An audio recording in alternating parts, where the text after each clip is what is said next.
Hello YouTube. Hi, I'm just sitting here on a beautiful Saturday morning, a little overcast after a night of rain, hanging out here in Harrisburg, Pennsylvania. We're just enjoying the good Saturday morning. And I thought I would take a time to tell you a little bit about a couple of watch straps that I picked up this week and kind of tell you a little bit about my thoughts on them.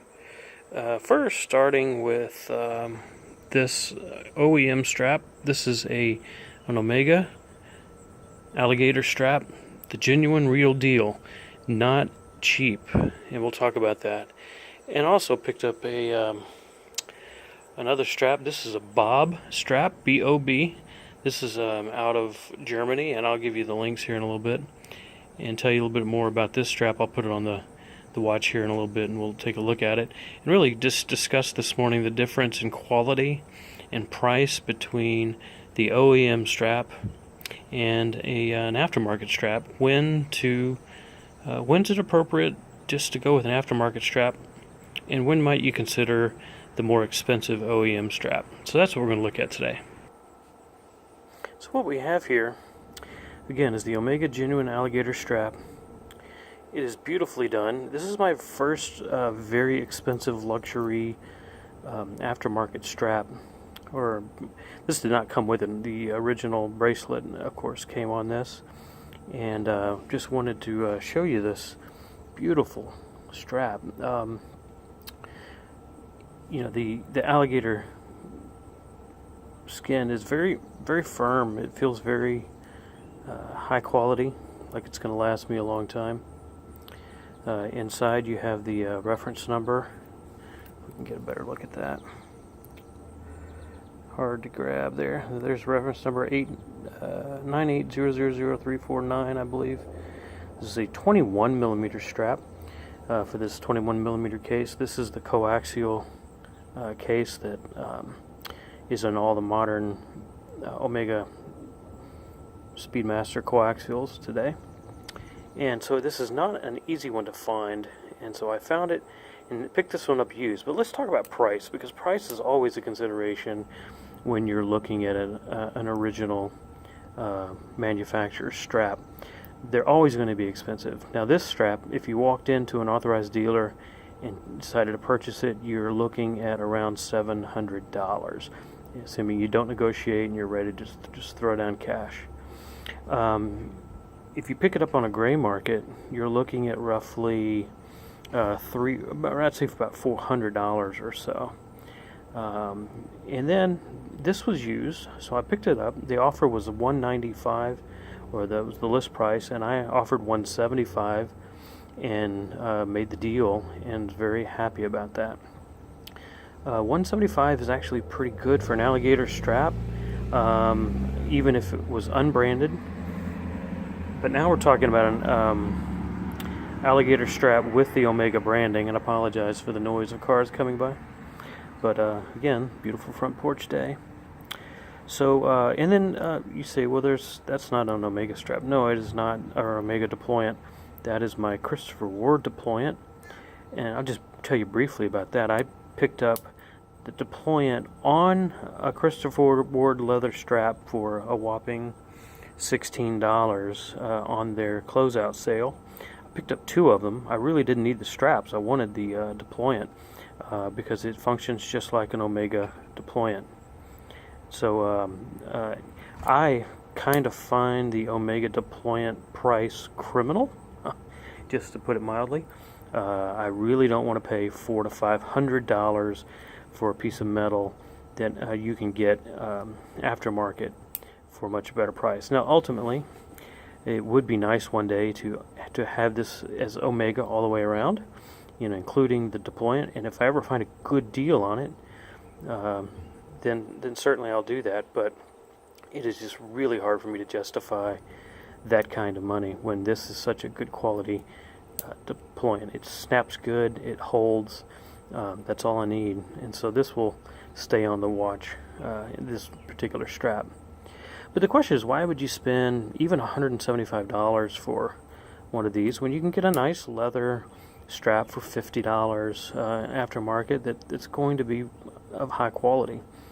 Well, a couple of reasons. First of all, I can always turn around and sell this for $175. If I can maintain the quality of this strap, not beat it down too much, I can get money for this. You can't really get good money for your aftermarket straps. That's one consideration.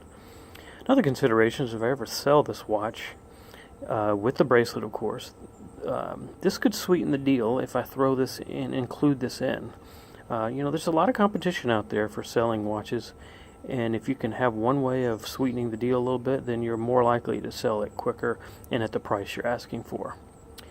But really, the primary reason I purchased this is because this particular strap is designed and made specifically for this particular case. And that isn't always true of aftermarket straps. In this case, you have the curved end of the strap hugging perfectly up against the case of the watch. And that is what I wanted. That was worth the premium I paid to be able to get this watch to look like this. I think Omega has just a beautiful look in their straps. Furthermore, the thickness, the curved thickness of the strap at 7 millimeters, that's also what I was looking for, and hard to find in good quality in an aftermarket strap. So I'm very pleased with this strap, and think for the price I paid, it was a good deal. I honestly would never have gone with this strap if I had to pay $400 or $500 on up. But because it's a secondary strap. If it were my primary strap was the only one I had, I'd certainly do that. But not as a secondary strap. Alright, so that's the Omega Alligator Strap. Now I'm going to take a look at a second strap that just came in yesterday that really surprised me. And let's talk about that a little bit. So now let's take a look at another strap that I picked up yesterday. And to tell you about this strap, I first have to tell you a very, very, very sad story. I just recently reviewed the Hamilton Jazzmaster chronograph, and was actually purchased this strap to go with that watch. It's a meaty strap. It would look beautiful on it. I wanted a dark brown calf leather. This was scheduled to arrive yesterday. Well, the day before yesterday, my chronograph just stopped running. I mean, the whole watch just stopped running. Total movement failure. I wound it, couldn't get it to work. Thankfully, it was in the 30-day return of the eBay return policy. And so I contacted the seller, and he graciously took the return. So as the mailman was dropping this off, he was picking up the watch to go back. So I'm not going to have the Hamilton Jazzmaster any longer. Let me wipe some stuff off of that. Okay. So I thought, now I've got a wasted strap. I'm going to have this strap that just came in from Germany. I'm going to have no watch for it, and I hadn't even thought of it with the Speedmaster. But look at how beautiful this works. Now this is a 22 millimeter strap on a 21 millimeter lug width. I have some 22 millimeter curved spring bars that work on this, and so I place those in the strap, and it actually fits and works beautifully on the Speedmaster. And I have to tell you, I was amazed, blown away by the quality of this strap. So let me tell you about this strap. First of all, it comes from a company. I don't know if you call it Watchex or whatever you want to call that. It's a German company, so you can see in German on this side. But this is the card for the company. That's the website at the bottom there. And I highly recommend these straps. And no, nobody sent me a free one, but if they want to send me free ones for me to review, hey, send me the whole works. I'll take it. But no, this is just something from looking at watch reviews online. Looking for aftermarket straps, this came highly recommended. This particular name brand strap. Now I put a 22 millimeter or 20 millimeter generic clasp that I just got off of eBay, which by the way works perfectly fine, snaps really well. Very pleased with it. This is 22 millimeters on this end, 20 millimeters on this end. So you need a 20 millimeter deployant. But this is, as you see, branded Bob. So this is a Bob handmade strap. Calf leather. Now there's two variations of the calf leather. There's the original, and then there's the Marino. The Merino is like $5 more, and was reading that that's probably a little bit better quality. So I went, hey, for $5 more, it's coming from Germany. I don't want to return it. So I went $5 more for a whopping price of $34.05.